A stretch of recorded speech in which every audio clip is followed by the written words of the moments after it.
My husband cheated on me with his 28-year-old secretary. He filed for divorce Friday afternoon, but 24 hours later, I won $800 million in the Mega Millions lottery. What happened when he found out will leave you speechless. But before I tell you, subscribe to our channel now so you don't miss any of the incredible stories we share here. Have you subscribed yet? Thank you for being part of our community. Now, let me tell you how an unfaithful husband became the most remorseful man in Colorado overnight. The coffee mug slipped from my hands and shattered against our kitchen floor, ceramic pieces scattering like the fragments of my 22-year marriage. Marcus stood in the doorway holding a manila envelope, his face wearing that practiced attorney expression he used when delivering bad news to clients. I knew before he spoke that our life together was ending, could see it in the way he wouldn't meet my eyes, in the rigid set of his shoulders, in the careful distance he maintained between us. At 45, I thought I knew my husband completely. Every habit and gesture, every tell that revealed his inner thoughts. I was wrong about that, wrong about so many things. But I was right about this moment being the end of everything I'd built my identity around for over 2 decades. He cleared his throat and said my name like he was addressing a stranger. Victoria, we need to talk. And I felt my world begin to crumble before he'd even handed me the divorce papers. The kitchen where I'd made him breakfast every morning for 15 years suddenly felt like foreign territory, hostile and cold, despite the warm September sunlight streaming through windows I'd cleaned just yesterday. I bent to pick up the broken pieces of my favorite mug, the one Emma had made me in her high school pottery class, and realized I was crying before I'd even heard his full confession about Tiffany, his 28-year-old secretary who made him feel young again. The shards cut my finger as I gathered them, a small pain that seemed insignificant compared to what was coming. Marcus had rehearsed his speech, probably practiced it in front of his bathroom mirror while I slept peacefully in our bed, completely unaware that my husband was preparing to demolish our family. He talked about growing apart, about needing space to find himself, about how we'd become roommates instead of lovers, using all the cliched phrases that cheating spouses had been using since the beginning of time. I listened without interrupting, watching 22 years of shared history get reduced to bullet points in his closing argument against our marriage. He mentioned couples therapy as if it were an option, though I could tell from his tone that he'd already made his decision, already moved his emotional investment to someone else's bed. The cruelest part was how he tried to make it sound mutual, as if I'd been equally dissatisfied with our life together, equally eager to throw away the family we'd built with Jake and Emma. I thought about all the evenings I'd waited for him to come home from work, keeping his dinner warm while he stayed late at the office doing God knows what with God knows who. I remembered the weekend trip to Napa I'd planned for our anniversary last month, how he'd canceled at the last minute claiming a court emergency that apparently involved his secretary and a hotel room in Aspen. The signs had been there for months, maybe years, but I'd been too trusting, too comfortable in my role as the devoted wife to see what was happening right under my nose. He handed me the papers with the same professional courtesy he'd show any client, already mentally moved on to his new life while I was still processing the end of my old one. I signed the papers because I was too shocked to fight, too heartbroken to think clearly about what I was agreeing to, too devastated to negotiate from a position of strength. Marcus had already calculated everything: the house sale, custody arrangements for 16-year-old Jake, alimony payments that seemed generous until I realized they were designed to salve his guilt rather than actually support me. He'd spoken to a realtor about our home, the place where we'd brought both children home from the hospital, where we'd hosted Christmas mornings and birthday parties and graduation celebrations. Every room held memories that he was apparently ready to liquidate along with our joint bank accounts and retirement plans. I asked him how long he'd been planning this, how long he'd been lying to me about late nights at the office and weekend conferences that never appeared on his calendar. He had the decency to look ashamed when he admitted it had been going on for 8 months. 8 months of deception while I'd been planning our summer vacation and organizing his law firm's annual charity dinner. I thought about Tiffany at that dinner, how she'd complimented my dress and asked about my workout routine, probably laughing internally at the middle-aged wife who had no idea her husband was sleeping with his much younger employee. The humiliation was almost worse than the heartbreak, the knowledge that I'd been playing the role of the happy wife while everyone at his office knew I was being betrayed. Marcus packed 2 suitcases that evening, taking only what he needed for his immediate transition to bachelor life, promising to come back for the rest of his belongings when I'd had time to process everything. The house felt enormous and empty after his car pulled out of our driveway for the last time, every room echoing with the absence of someone who'd been part of my daily routine for over half my adult life. I walked through our home like a ghost, touching furniture we'd chosen together, looking at family photos that now felt like evidence of a life that had been more fiction than fact. Jake came home from his part-time job at the sporting goods store and immediately sensed something was wrong, the way teenagers do when the carefully maintained facade of adult stability suddenly cracks. I told him his father had moved out temporarily, that we were having problems that might not be fixable, trying to prepare him gradually for the full truth without destroying his world all at once. He asked if it was his fault, if something he'd done had caused this crisis, and I held him while he cried tears that broke my heart all over again. At 16, Jake was old enough to understand that divorce meant everything in his life would change. His home, his daily routine, his sense of security about the future. I promised him that no matter what happened between his father and me, my love for him would never change. That we'd figure out how to rebuild our family even if it looked different than before. I called Emma at Northwestern University, knowing she deserved to hear about the divorce from me, rather than from her father's carefully sanitized version of events. She was devastated, but not entirely surprised, having noticed during her last visit home that her parents barely spoke to each other, that the easy affection they'd once shared had been replaced by polite distance and separate bedrooms. That night, I lay alone in our king-size bed surrounded by the detritus of a marriage that had apparently been ending for months without my knowledge. I found myself cataloging all the moments I'd missed, all the signs I'd rationalized away because I'd wanted to believe in the fairy tale I'd been living since college. Marcus had been my first serious boyfriend, my only real relationship, the man I'd trusted with my virginity and my future. And now I was facing the prospect of starting over at 45 with no recent work experience and no idea how to navigate the world as a single woman. I'd given up my teaching aspirations to support his law career, had spent 2 decades managing our household and raising our children while he built his professional reputation. The alimony would cover basic expenses, but I'd have to find work in a job market that didn't have much use for middle-aged women whose most recent employment had been volunteer coordinator for the school PTA. I thought about online dating and felt nauseated, imagining awkward coffee meetings with divorced men who'd be comparing me to their own discarded wives or to women 20 years younger than me. The future stretched ahead like an empty highway, leading nowhere I wanted to go. And for the first time in my adult life, I had no clear plan for what came next. I drove to the grocery store around 10 o'clock, needing milk and bread and other mundane necessities that would help me pretend life was continuing normally despite everything that had changed. The Kroger on Fifth Avenue looked the same as always, but I felt like I was seeing it through different eyes, the eyes of a woman who was suddenly completely alone in the world.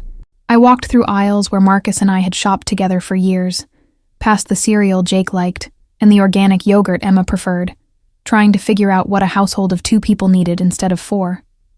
At the checkout counter, I did something I'd been doing every Friday for the past 5 years. I bought 2 Mega Millions tickets with numbers that had become part of my weekly routine. The first ticket had the birth dates of our children, October 15th and March 22nd, dates that represented the 2 best days of my life, regardless of what Marcus had done to our marriage. The second ticket was a quick pick, random numbers chosen by the computer. My small investment in the possibility that maybe someday something magical would happen to offset all the ordinary tragedies of middle-aged life. I'd probably spent thousands of dollars on lottery tickets over the years, a fact that Marcus had always mildly disapproved of, calling it a tax on people who were bad at math.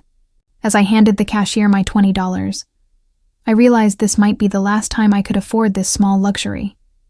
This tiny weekly investment, in hope that felt more precious now that hope was in such short supply. The lottery ticket sat on my nightstand next to the divorce papers. 2 small pieces of paper that represented vastly different possibilities for my future. I'd always fantasized about winning the lottery in abstract terms. imagining how Marcus and I would travel the world or buy a vacation home in the mountains. Dreams that felt ridiculous now that there was no one Marcus and I anymore. The tickets represented $5 and a prayer that the universe might have something better in store for me than alimony payments and awkward attempts to rebuild my life from scratch. I reached over and touched them in the darkness.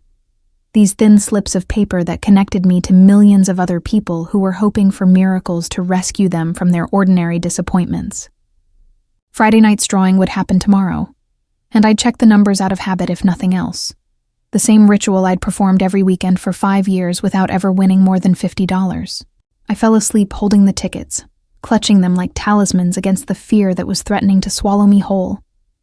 The fear that my best years were behind me, and that I'd spend the rest of my life as someone's ex-wife, rather than as a woman with her own purpose and identity.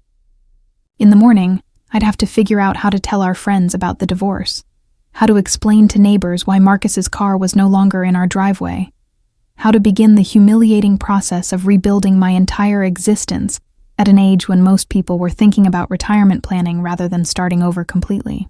The September wind rattled our bedroom windows as I drifted off to sleep, and I wondered if this was how all marriages ended, not with dramatic confrontations or passionate arguments, but with quiet conversations in familiar kitchens and the mundane logistics of dividing a shared life into separate futures.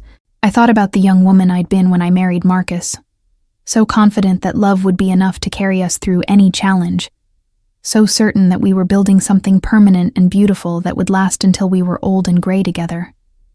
That woman felt like a stranger to me now. Someone naive and optimistic who'd believed in fairy tales and happy endings, who'd never imagined that the man she'd trusted with everything could wake up one day and decide she was no longer worth fighting for. I closed my eyes and tried to imagine a future that didn't include him. A life where I was more than just someone's discarded wife, but the images wouldn't come clearly. All I could see was uncertainty and change. The terrifying possibility that I'd have to discover who I was when I wasn't defined by my relationship to someone else. The lottery tickets crinkled softly as I shifted in bed, and I made a promise to myself that no matter what happened with those numbers, I'd find a way to rebuild my life into something meaningful and worthwhile, even if I had no idea yet what that might look like. I woke up Saturday morning with the kind of headache that feels like grief has taken up permanent residence behind your eyes, my pillow damp with tears I didn't remember crying. The house was unnaturally quiet without Marcus's morning routine. No shower running at 6:30, no coffee grinding, no news program murmuring from the kitchen television. Jake had left early for his weekend shift at Dick's Sporting Goods, probably grateful to escape the heavy atmosphere that had settled over our home like fog. I shuffled to the kitchen in my bathrobe, mechanically going through the motions of making coffee while trying to avoid looking at the chair where Marcus had sat when he destroyed our life together less than 18 hours ago. The local news was playing on the small television we keep on the counter, the same cheerful Saturday morning show I'd watched every weekend for years. But the anchor's banter felt like it was coming from another planet, a place where normal people lived normal lives that didn't implode without warning. I stood at our kitchen window looking out at the neighborhood where we'd lived for 15 years, wondering which of our friends already knew about the divorce, which of them had been whispering about Marcus's affair behind my back, how long it would be before I became the subject of sympathetic but gossip-hungry conversations at school pickup and grocery store checkout lines. Around 10 o'clock, I finally worked up the courage to call my sister Linda in Phoenix, knowing I needed to tell someone what had happened before I completely lost my grip on reality. Linda has always been my closest confidant, the person who knew all my secrets and loved me anyway. The sister who'd stood by my side at my wedding and promised to be there through whatever life threw at us. I could barely get the words out without breaking down again, explaining how Marcus had blindsided me with divorce papers and a confession about his affair with a woman young enough to be our daughter. Linda listened without interrupting, letting me pour out all the details I'd been holding inside since yesterday morning. All the pain and confusion and rage that had been building up like pressure in a shaken bottle. When I finished talking, she was quiet for a long moment before exploding with exactly the kind of righteous fury I needed to hear from someone who loved me unconditionally. She called Marcus names I didn't even know she knew, promising to fly to Denver immediately to help me figure out my next steps, reminding me that I was stronger than I knew, and that this wasn't the end of my story, but the beginning of a new chapter. Her voice was exactly what I needed to hear, fierce and protective and absolutely certain that I would not only survive this devastation, but eventually thrive despite it. I hung up feeling slightly less alone, knowing that at least one person in the world was completely on my side and ready to fight for me if necessary. After talking to Linda, I decided to check the lottery numbers from Friday night's drawing, more out of habit than hope, the same routine I'd followed every Saturday morning for the past 5 years. I found the tickets on my nightstand where I'd left them the night before, those 2 small pieces of paper that represented my weekly investment in impossible dreams. Dreams that felt even more impossible now that my real life had turned into a nightmare. The winning numbers were posted on the Colorado Lottery website, and I always checked my tickets against them while drinking my second cup of coffee. A little ritual that gave me a few minutes to imagine what I'd do with millions of dollars. This morning, checking the numbers felt different. Like I was going through the motions of my old life one last time before everything changed forever, before I had to figure out how to become someone new. I pulled up the website on my laptop, squinting at the screen to make sure I was reading the right drawing date. Friday, September 15th, 2023. The jackpot had rolled over several times and was worth an astronomical $800 million. The kind of life-changing money that only existed in fantasies and late-night conversations about what you'd do if you suddenly became rich. I looked at my first ticket, the one with our children's birthday numbers, comparing each digit carefully against the winning combination displayed on my screen. The first ticket was a complete miss, not even close. Exactly what I expected from 22 years of playing the same numbers without ever winning more than $50 in a single drawing. I crumpled that ticket up and tossed it toward the trash can. Another small disappointment in a life that suddenly seemed full of them. Another reminder that fairy tales don't happen to middle-aged women whose husbands have just left them for younger models. I picked up the second ticket, the quick pick with random numbers that I barely ever looked at, usually just checking it quickly before throwing it away and moving on with my weekend routine. This time, something made me slow down, made me double-check each number against the winning combination posted on the screen, as if my subconscious knew something my rational mind hadn't yet processed. The first number matched perfectly. Then, the second number matched. By the third matching number, my hand started shaking, and I had to set my coffee cup down to avoid dropping it. The fourth number matched exactly. I blinked hard and looked again, certain I was making a mistake, that grief and shock were affecting my ability to read simple numbers on a computer screen. The fifth number matched perfectly. The Powerball number was identical. I stared at that ticket for what felt like an eternity, my brain refusing to process what my eyes were seeing, refusing to accept that every single number on my random ticket matched the winning combination exactly. I checked the website again, making sure I was looking at the right date, the right drawing, the right lottery game, convinced that I had to be hallucinating or suffering from some kind of stress-induced breakdown. Everything matched perfectly. I was holding the winning ticket for an $800 million jackpot, the largest prize in Colorado lottery history, possibly the largest prize ever won by someone whose life had just been completely destroyed by divorce papers. I set the ticket down carefully on my kitchen table, afraid I might somehow damage it, afraid this might all be a cruel dream that would disappear if I moved too quickly or breathed too loudly. I checked the numbers one more time, counting on my fingers like a child learning basic math, absolutely certain that I had to be making some fundamental error in reading or arithmetic. But no matter how many times I checked, the result was the same. Every number on my ticket matched the winning combination perfectly, down to the last digit. The reality hit me like a physical blow, like someone had punched me in the chest and knocked all the air from my lungs. I had won $800 million less than 24 hours after my husband left me for another woman. Less than 1 day after I'd signed divorce papers that would leave me financially vulnerable and emotionally devastated. The universe's timing was so perfect, it felt like a cosmic joke. Like some benevolent force had been waiting for exactly the right moment to deliver the most ironic plot twist imaginable. I started laughing, a sound that bordered on hysteria, because the situation was so absurd it transcended normal emotional responses and entered the realm of pure, surreal comedy. Yesterday I was a discarded wife facing financial uncertainty and an uncertain future. Today I was worth more than most small countries, her entire GDP, richer than Marcus would be if he worked for several lifetimes.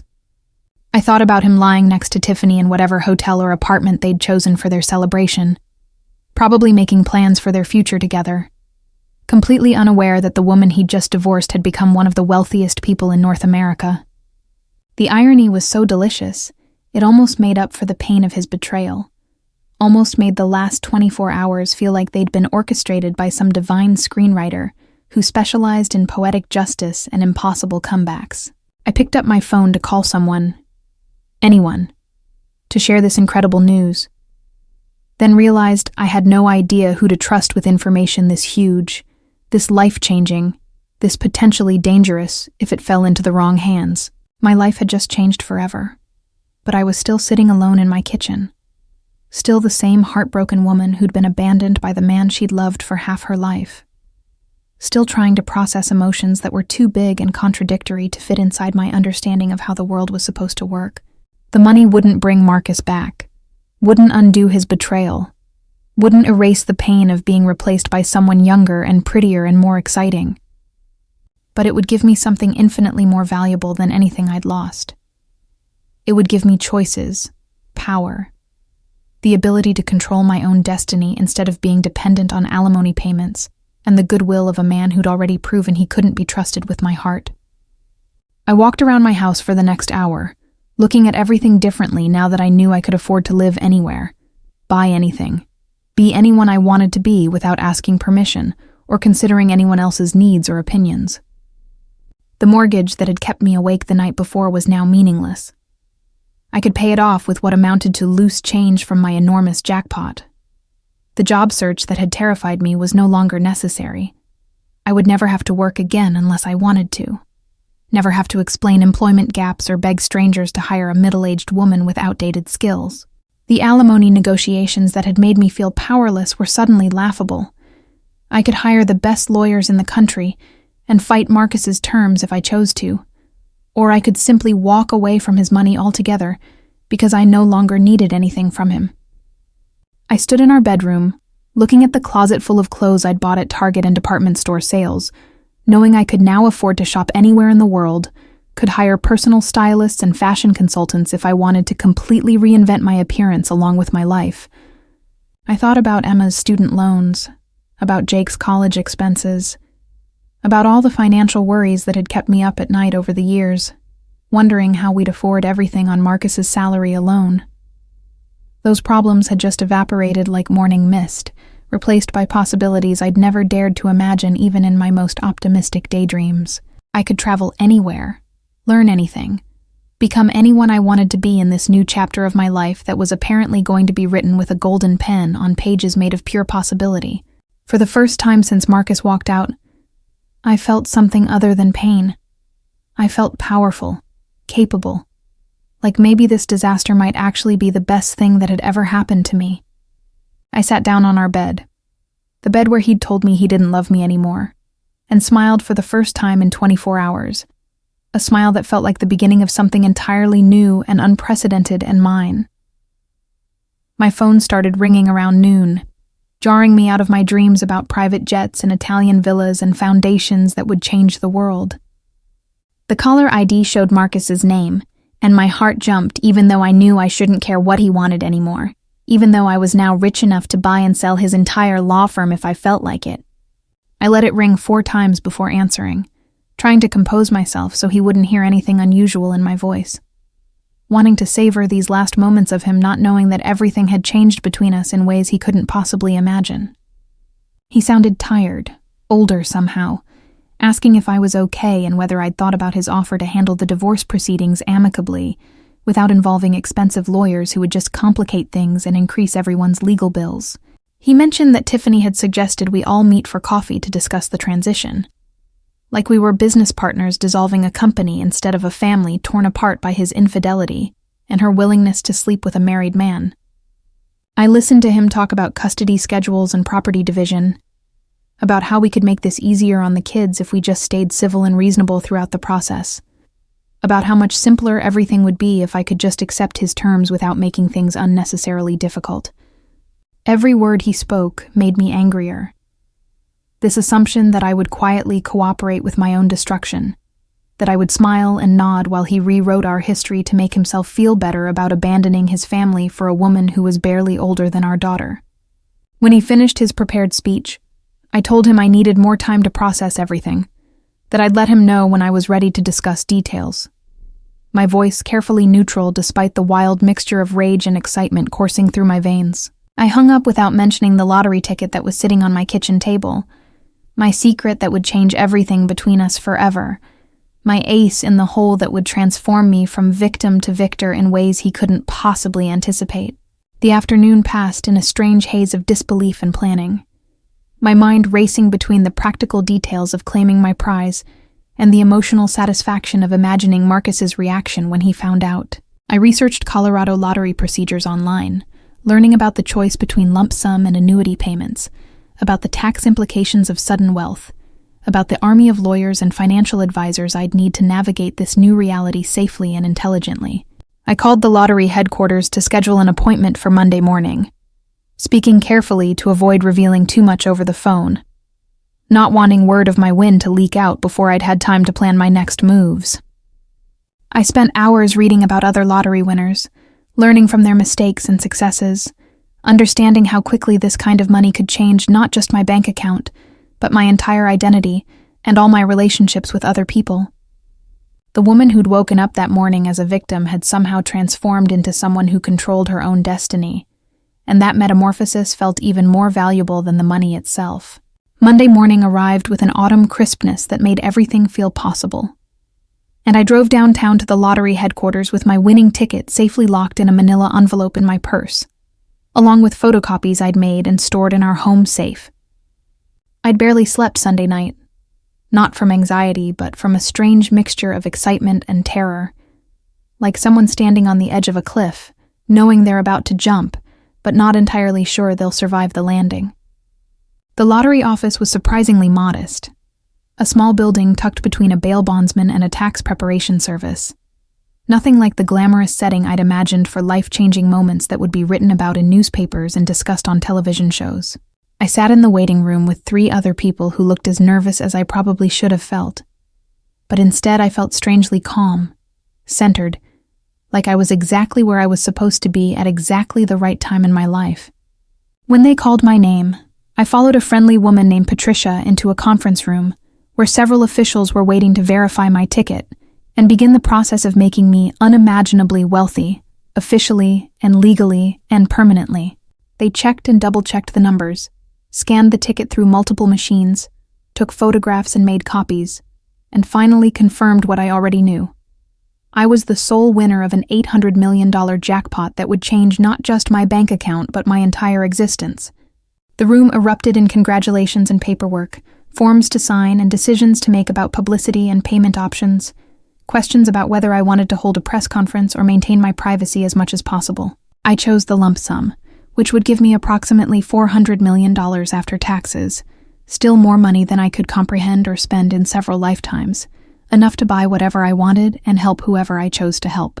I declined their offer to hold a press conference, wanting to control how and when the news became public, wanting to maintain some element of surprise for the people who thought they knew everything about my life and my future prospects.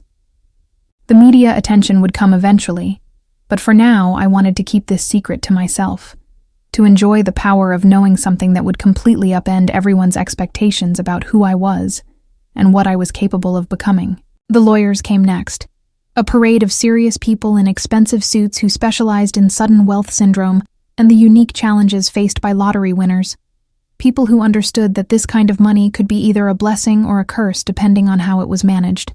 My lead attorney, a sharp woman named Catherine Morrison, who'd handled several other major lottery winners, walked me through the implications of my win, from tax strategies to security concerns to the inevitable changes in all my personal relationships that would come with this level of wealth. She warned me that people would come out of the woodwork asking for money, that long-lost relatives and high school acquaintances would suddenly remember how close we'd been, that I'd need to be prepared for attention and scrutiny I'd never experienced before. We discussed setting up trusts and foundations, ways to give back to the community while protecting my assets from lawsuits and poor investment decisions. Strategies for maintaining some semblance of privacy in a world where $400 million made you inherently newsworthy. Catherine suggested I keep the win private for as long as possible, to give myself time to adjust psychologically and plan strategically before the inevitable media circus began and my old life disappeared forever. I agreed immediately to the secrecy plan, knowing that I had some personal business to handle before the world learned about my transformation from discarded wife to multimillionaire, before I became known as the lottery winner, instead of Victoria Thompson, former wife of Marcus Thompson, mother of Emma and Jake Thompson. I wanted to savor the power of this secret, to watch people's assumptions about my future play out while I held the keys to a completely different reality, while I planned my next moves with the kind of strategic thinking that $400 million demanded.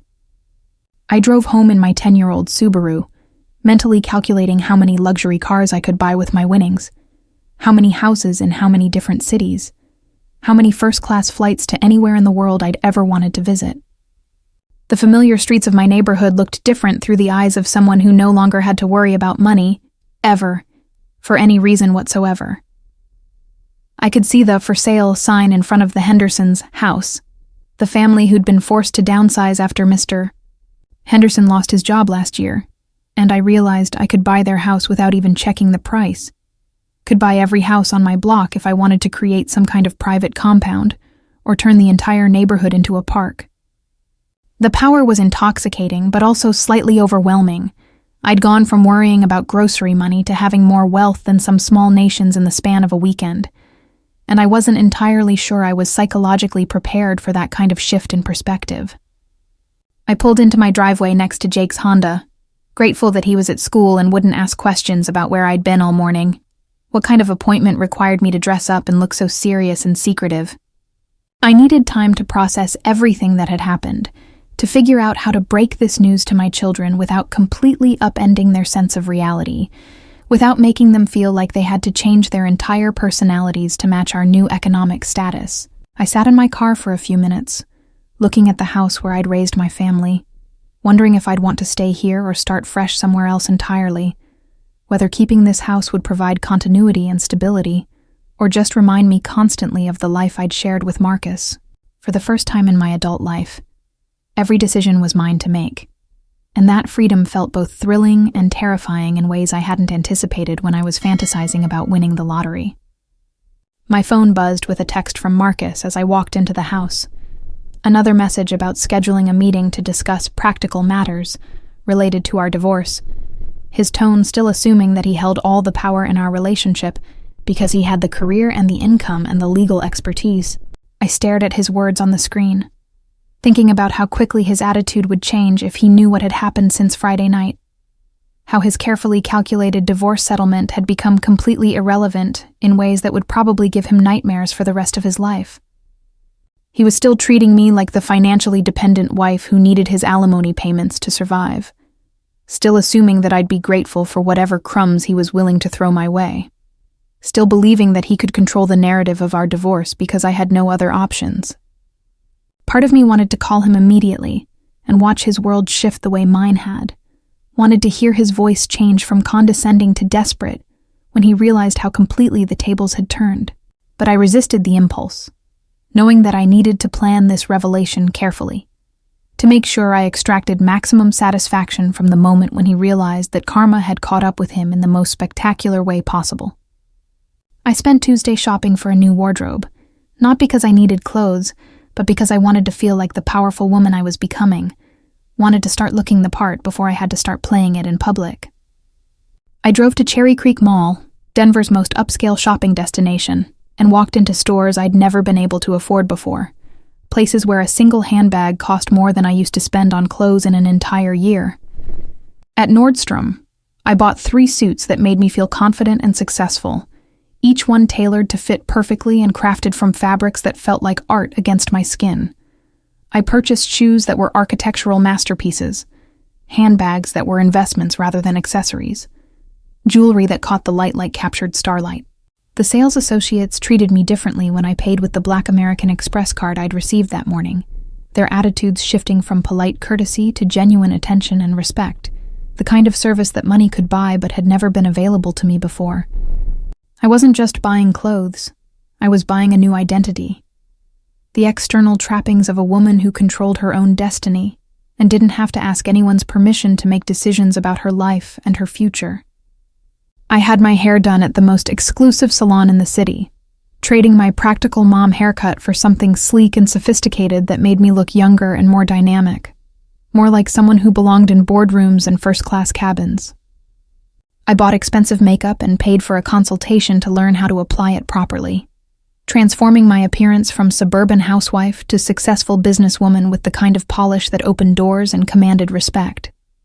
Every purchase felt like armor, protection against anyone who might try to make me feel small or insignificant ever again, insurance against the kind of dismissive treatment I'd accepted for too many years of my marriage. I was investing in confidence, buying the tools I'd need to navigate my new reality as one of the wealthiest women in Colorado, as someone whose opinion would matter, and whose money would give her a voice in conversations that had never included her before. But underneath the excitement and the shopping high, I was also dealing with a growing sense of isolation, the knowledge that the secret I was carrying would eventually change all my relationships in ways I couldn't predict or control. Wednesday evening, I took Jake out for dinner at his favorite restaurant, a casual place where we'd shared countless meals over the years, where the waitstaff knew our names and our usual orders. I wanted to tell him about the lottery win before he heard it from someone else, but I also needed to gauge how he was handling his parents' divorce, how much additional change he could process without feeling like his entire world was spinning out of control. He seemed older somehow, more serious than the carefree teenager he'd been just a week ago, carrying the weight of our family's dissolution on his shoulders in ways that broke my heart.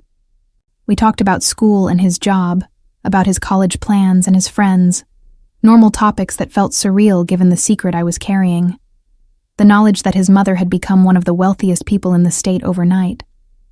When I finally told him about winning the lottery, he stared at me in complete silence for almost 30 seconds before asking if I was serious, if this was some kind of joke designed to cheer him up after the divorce announcement. I showed him the documentation Catherine had given me, proof that his mother had indeed become almost unimaginably wealthy in the span of a single weekend, and watched his face cycle through disbelief, excitement, and then a growing concern about what this would mean for our family. Thursday morning brought the kind of Denver sunshine that made the mountains look close enough to touch, and I woke up feeling ready for the conversation I'd been planning since Monday, the meeting where I would finally show Marcus just how completely wrong he'd been about everything. I dressed carefully in one of my new suits, the charcoal gray one that had cost more than his monthly car payment, paired with Italian leather shoes and jewelry that caught the morning light streaming through my bedroom windows. I looked in the mirror and saw a woman I barely recognized, someone confident and powerful and completely in control of her own destiny, someone who could buy and sell Marcus's entire law firm if the mood struck her. The transformation was more than cosmetic. I could feel it in the way I carried myself, in the set of my shoulders, in the knowledge that I would never again have to depend on anyone else's goodwill or generosity to determine the quality of my life. I applied my makeup with the precision I'd learned from the consultant at Saks, creating a look that was polished and professional and slightly intimidating, the kind of face that belonged to someone who made important decisions and controlled significant resources. I arrived at the coffee shop 15 minutes early, wanting to observe Marcus and Tiffany before they saw me, wanting to watch them in their natural state before I dropped my bombshell and changed everything between us forever.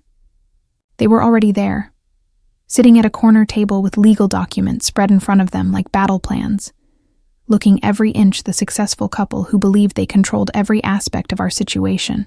Marcus had dressed carefully for this meeting, probably wanting to project success and stability, to remind me of everything I was losing by letting him go, to maintain his position of power in negotiations he assumed would go entirely his way.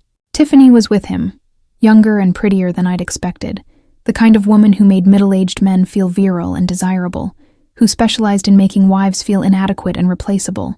She was touching his arm possessively, marking her territory, probably enjoying her role in breaking up a marriage and stealing someone else's husband, completely unaware that she was about to experience the shock of her young life. They were both smiling, confident, completely unaware that they were about to experience a reversal of fortune so dramatic it would be talked about in Denver social circles for years to come. Marcus kept checking his watch, probably annoyed that I was late, accustomed to punctuality from the woman who'd organized his life for over 2 decades, expecting me to arrive grateful and submissive and ready to accept whatever terms he'd prepared. I watched them for a few minutes. These 2 people who thought they held all the cards, who believed they could write the story of my future without my input, who had no idea that the universe had already rewritten the ending they'd planned for me. Tiffany was leaning in close to Marcus, whispering something that made him laugh, probably coaching him on how to handle his pathetic ex-wife who would need to be managed carefully during the transition to their new life together. I savored these last moments of their ignorance, knowing that everything was about to change in the most spectacular way possible, that their carefully constructed fantasy was about to collide with a reality they'd never imagined. When I finally walked into the restaurant, wearing my new suit and carrying myself like the powerful woman I'd become, I felt ready to reclaim my story and rewrite the ending they'd planned for me. Marcus looked up from his paperwork and did a double take, clearly surprised by my transformation from grieving housewife to polished businesswoman in the span of less than a week, confused by the confidence radiating from every fiber of my being. Tiffany's eyes narrowed as she assessed my appearance, probably wondering how a recently divorced woman could afford such expensive clothes, clearly uncomfortable with the change in dynamics that she couldn't quite identify but could definitely sense. I sat down across from them with a smile that didn't reach my eyes, placing my designer handbag on the table like a declaration of war, enjoying the way they shifted uncomfortably in their seats as they tried to process what was different about me. Marcus started to speak, launching into his prepared speech about amicable settlements and reasonable expectations, but I held up my hand to stop him mid-sentence, the first time in our entire marriage that I'd ever cut him off when he was speaking. The gesture was small but powerful, a preview of the power shift that was about to redefine our entire relationship, and I could see the confusion in his eyes, the slight irritation of a man who was accustomed to being heard and obeyed without question. Tiffany shifted uncomfortably in her seat, sensing that this meeting wasn't going to proceed according to their carefully laid plans, that the woman they'd expected to beg for mercy was instead projecting an authority that made them both nervous. I let the silence stretch between us for a moment, enjoying their growing discomfort, savoring the last few seconds before I completely upended their understanding of our situation and their assumptions about who held the power in this room. "Before we discuss anything," I said, my voice steady and calm, despite the adrenaline coursing through my veins like electricity, "I have some news that might change your perspective on our negotiations, on our relationship, and on pretty much everything you think you know about my future financial situation." Marcus leaned forward, probably expecting me to beg for better terms, or confess that I'd hired my own lawyer to fight his settlement offer, still assuming that any surprise I might have would be minor and easily manageable. Instead, I reached into my purse and pulled out a copy of the lottery ticket, along with the official documentation confirming my win, placing them on the table between us like playing cards in a high-stakes poker game where I'd just revealed a royal flush. I watched their faces as they tried to process what they were seeing. Marcus picking up the paperwork first, his attorney's mind immediately focusing on the legal documents rather than the simple ticket that had changed everything between us. I could see him reading the words, $800 million jackpot winner, in official Colorado lottery letterhead, could watch his expression shift from mild curiosity to complete bewilderment as his brain tried to process information that didn't fit with any of his assumptions about our situation. Tiffany grabbed the ticket, comparing the numbers to something she'd pulled up on her phone, her perfectly manicured fingers trembling slightly as she confirmed what Marcus was still struggling to accept, that the woman sitting across from them had won the largest lottery jackpot in Colorado history.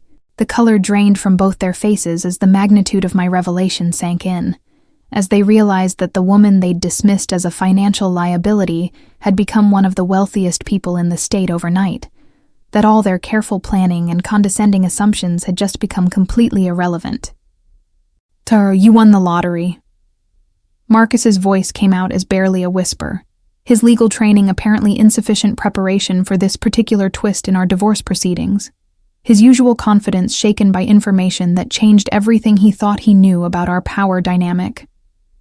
I nodded calmly, enjoying every second of his discomfort, watching 22 years of condescension and financial control evaporate in real time like morning fog in sunlight.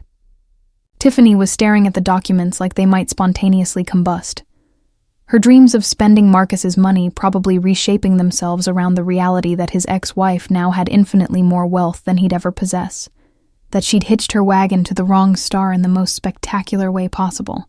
I explained that I'd won Friday night, less than 24 hours after he'd served me with divorce papers, timing so perfect it felt like divine intervention designed specifically to deliver poetic justice to a woman who'd been betrayed by the man she'd trusted with everything. Marcus kept shaking his head, muttering about impossible odds and cosmic jokes, clearly struggling to reconcile this new information with his carefully planned narrative about our post-marriage lives, about how grateful I should be for his generous alimony offer. I told them about my meetings with lawyers and financial advisors, about the trusts I was establishing and the foundation I planned to create, speaking with the casual confidence of someone discussing routine business matters rather than life-changing wealth that would transform every aspect of my existence. Every word I spoke drove the knife deeper into Marcus's ego, reminding him that the woman he'd discarded for a younger model now possessed power and resources he could never hope to match, that his decision to leave me had been the worst mistake of his professional and personal life. I watched him calculate the implications in real time, his attorney's mind probably running through scenarios where he might be entitled to some portion of my winnings, desperately searching for a legal loophole that would give him access to money he'd never dreamed of having. Money that would make his law practice look like a child's lemonade stand. The timing is particularly interesting, I continued, my voice gaining strength as I saw the panic growing in his eyes like wildfire. Since you filed for divorce on Friday afternoon, and I purchased the winning ticket Friday evening, technically, I was still your wife when I won. I let that information sink in for a moment, watching him process the possibility that Colorado's community property laws might entitle him to half of my enormous jackpot, watching hope flicker across his face like lightning in a storm.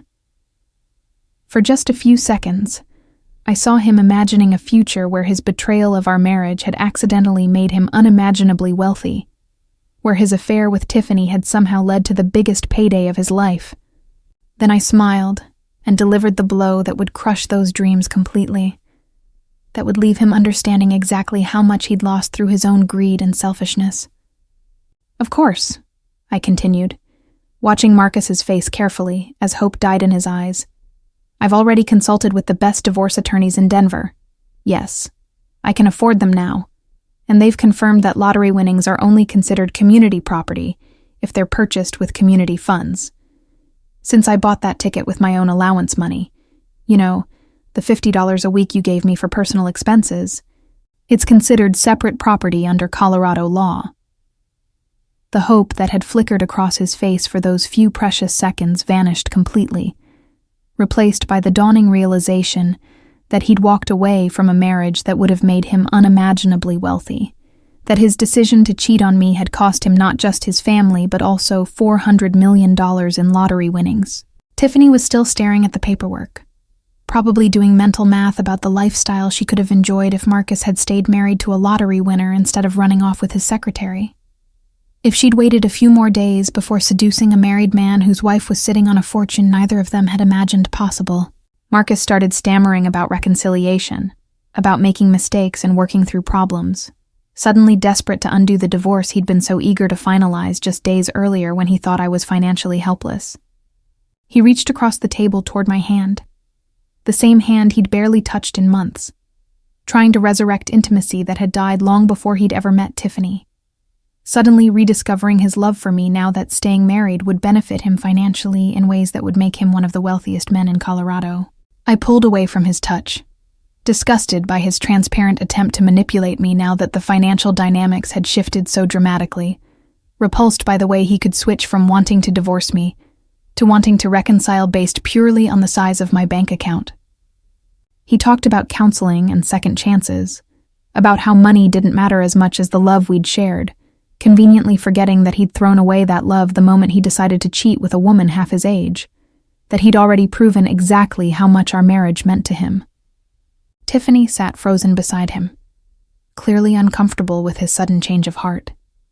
probably wondering if she was about to lose the man she'd stolen from another woman.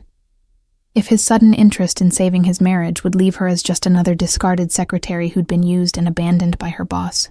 I let him ramble for a few minutes, cataloging every desperate word, every pathetic attempt to rewrite history now that staying married would make him incredibly wealthy instead of just comfortably middle class. When he finally ran out of steam, I leaned back in my chair and delivered the line I'd been rehearsing since Monday morning, the words that would close this chapter of my life forever. "Marcus," I said, my voice perfectly calm and utterly final, carrying the authority of someone who would never again have to depend on his goodwill or generosity. "If you wanted to stay married to me, you shouldn't have left me for your secretary." The words hung in the air between us like a judgment rendered by the universe itself, final and irreversible and perfectly just. The kind of cosmic comeuppance that made people believe in karma and divine justice. I stood up to leave, gathering my papers and my dignity, preparing to walk away from this conversation and this marriage forever, ready to begin the next chapter of my life as someone who answered to no one but herself. Marcus jumped up after me, his desperation now completely visible to everyone in the coffee shop, probably willing to make a scene if it meant any chance of accessing my lottery winnings, any possibility of undoing the worst decision of his life. He followed me toward the door, talking rapidly about legal challenges and community property laws, threatening to tie up my money in court if I didn't agree to renegotiate our settlement, to give him some portion of winnings that legally belonged entirely to me. I turned around and faced him one last time, speaking loud enough for Tiffany and several other customers to hear my response, wanting witnesses to this moment when I finally claimed my power. "You're welcome to try," I said, my voice carrying the absolute confidence of someone who could afford the best legal representation money could buy. Someone who could fight legal battles for decades without worrying about the cost. "But you should know that I've already hired Morrison, Bradley and Associates. Yes, the same firm that handled the Peterson divorce case you lost so spectacularly last year. They're very much looking forward to representing me against you." I watched his face crumble as he realized that his legal expertise was worthless against opponents with unlimited resources and a personal vendetta against him, that his threats were empty when directed at someone who could spend millions on lawyers without affecting her lifestyle in any meaningful way. I reminded him that I now had enough money to drag out court proceedings for decades if necessary, that I could afford to make his professional life very difficult if he chose to pursue frivolous lawsuits against me, that his reputation in Denver's legal community could suffer significantly if he was seen as harassing his ex-wife for money she'd won legally and independently. As I walked toward my car, I could hear them arguing behind me. Tiffany's voice rising as she demanded to know why Marcus hadn't waited longer to leave his marriage, why he'd been in such a hurry to divorce a woman who'd apparently been sitting on a fortune that would have solved all their financial concerns for the rest of their lives. Their raised voices carried across the parking lot, providing a soundtrack to my victory that was even sweeter than I'd imagined. Confirmation that their carefully constructed fantasy had just collided with reality in the most devastating way possible. Marcus was probably explaining that lottery wins were completely random, that there was no way he could have predicted this outcome, but I knew Tiffany would always wonder if she'd stolen a man who'd just thrown away $800 million, if their relationship was built on the foundation of the worst financial decision in Colorado history. I sat in my car for a moment, watching them through the coffee shop window. Two people whose lives had just been upended by information they'd never seen coming, who would probably never recover from the knowledge of what Marcus had lost through his own selfishness and infidelity. 6 months later, I stood on the balcony of my new penthouse apartment in downtown Denver, looking out over a city that felt entirely different now that I had the power to shape my place within it and the resources to make a real difference in other people's lives. The view stretched from the Rocky Mountains to the Eastern Plains, a panorama that reminded me every morning of how far I'd traveled from the suburban housewife who'd been abandoned by her husband less than a year ago, how completely my life had been transformed by a combination of betrayal and luck that had turned disaster into opportunity. My reflection in the floor-to-ceiling windows showed a woman I barely recognized, confident, accomplished, successful. Everything I'd never allowed myself to imagine I could become when I was defining myself entirely through my relationship to Marcus and my role as his wife. I'd sold the house in the suburbs within 3 weeks of that confrontation, unable to live surrounded by memories of a life that no longer existed, no longer wanting to pretend that the past had been anything other than preparation for this extraordinary future. I was building one decision at a time. The Victoria Foundation had officially launched last month, my philanthropic organization focused on supporting women who were rebuilding their lives after divorce or domestic abuse. Women who reminded me of who I'd been just months ago. Scared, financially dependent, convinced that my best years were behind me rather than ahead of me. I'd hired a team of brilliant women to run the day-to-day operations, providing financial assistance, legal support, and career counseling to help other women discover their own strength and potential, to realize that they could survive and thrive even after their worst nightmares came true. Every woman we helped reminded me of the power of second chances, of the importance of refusing to let someone else's poor judgment determine the quality and direction of your life. The foundation gave meaning to my wealth beyond personal comfort, transforming my lottery win from a stroke of luck into a tool for changing lives and creating opportunities for women who deserved better than the hands they'd been dealt by circumstances beyond their control. Marcus had tried to contact me 17 times in the past 6 months, leaving voicemails that evolved from desperate pleas for reconciliation to bitter accusations that I'd somehow orchestrated our entire divorce to hide my lottery win from him. Messages that revealed a man who couldn't accept responsibility for the consequences of his own choices. His law practice was struggling, according to the private investigator I'd hired to monitor his activities, partly because his affair with Tiffany had become public knowledge in Denver's legal community, and partly because his judgment seemed compromised by regret and financial desperation that affected his ability to represent clients effectively. Several clients had terminated their relationships with his firm after learning about his personal scandals, and he'd been forced to move to a smaller office in a less prestigious part of town, his reputation damaged by the very choices he'd thought would improve his life. Tiffany had left him 3 months ago, apparently deciding that a man who'd thrown away $800 million wasn't the catch she'd initially believed him to be.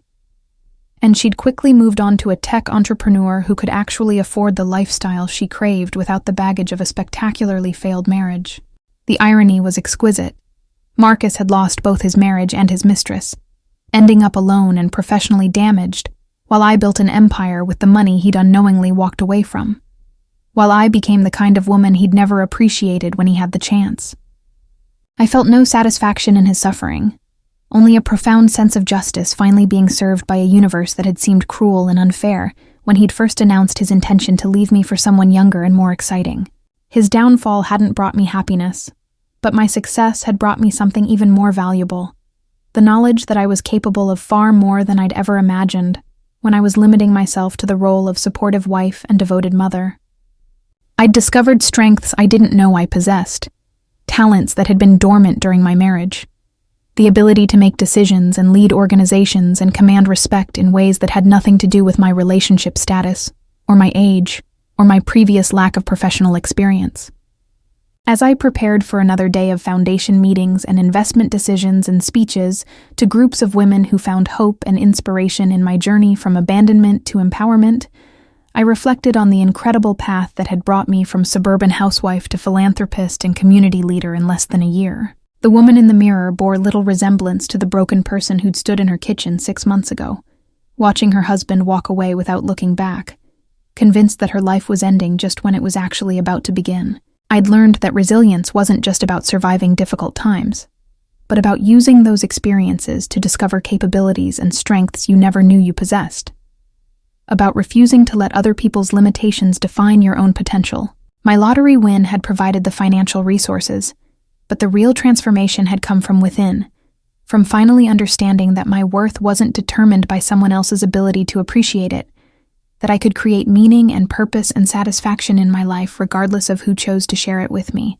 The phone rang as I was getting ready for a gala dinner where the Victoria Foundation would be presenting awards to 3 organizations doing exceptional work with displaced women, and I almost didn't answer when I saw Marcus's number on the caller ID.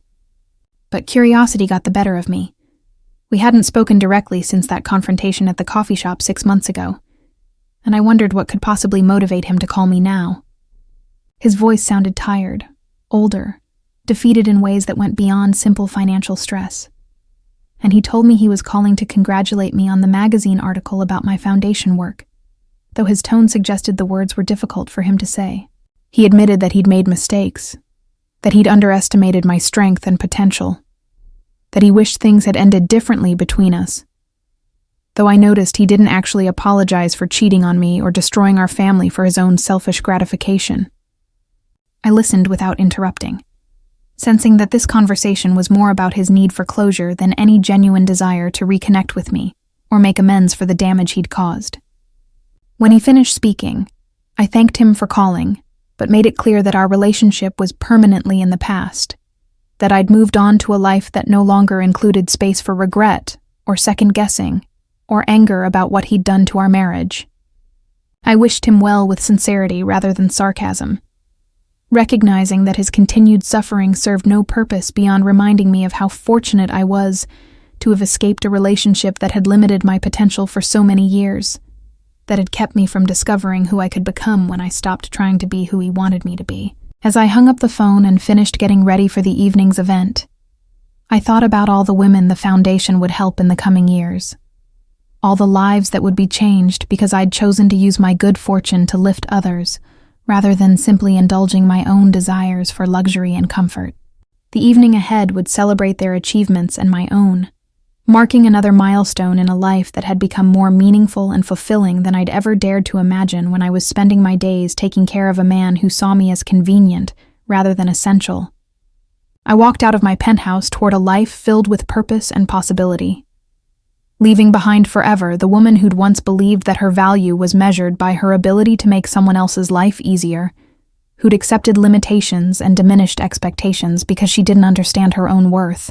The elevator doors closed behind me, carrying me down toward a future that belonged entirely to me, toward an evening of celebration and connection with people who valued my mind and my heart, rather than simply my availability to serve their needs.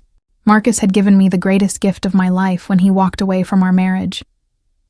He'd forced me to discover who I could become when I stopped trying to be who he wanted me to be, when I started making decisions based on my own values and desires rather than his approval or disapproval. The lottery ticket had provided the means, but his betrayal had provided the motivation to rebuild myself from the ground up, creating something stronger and more beautiful and more authentic than anything we'd ever built together. As I stepped out into the Denver night, surrounded by the lights of a city where I'd found my true calling and my genuine voice, I smiled at the perfect irony of a man who'd thrown away everything in search of something better, while the woman he'd discarded had used his abandonment as the foundation for building everything she'd ever wanted but had never believed she deserved. The universe, it seemed, had an excellent sense of timing and an even better sense of justice. And sometimes the worst thing that happened to you really did become the foundation for the best thing that ever happened to you. Tonight, I would celebrate not just my financial success, but my transformation into someone who understood that true wealth wasn't measured in dollars, but in the ability to create meaning, to help others, and to wake up every morning knowing that you were living a life that was entirely your own choice. Sometimes the person who breaks your heart gives you exactly what you need to discover who you were always meant to become. So, what did you think of Victoria's story? Imagine losing everything and winning $800 million in 24 hours. Life really does take some incredible turns, doesn't it? If you were moved by this twist, leave a comment below telling us what you would do if you won the lottery right after a breakup. And since you've made it this far, how about subscribing to the channel and liking the video? Every day we bring you incredible stories like this, that touch your heart and show that life can change in an instant. Speaking of which, there's another amazing video waiting for you on the screen. Click on it now and I'll see you there for another story. Thanks for watching, and until the next video.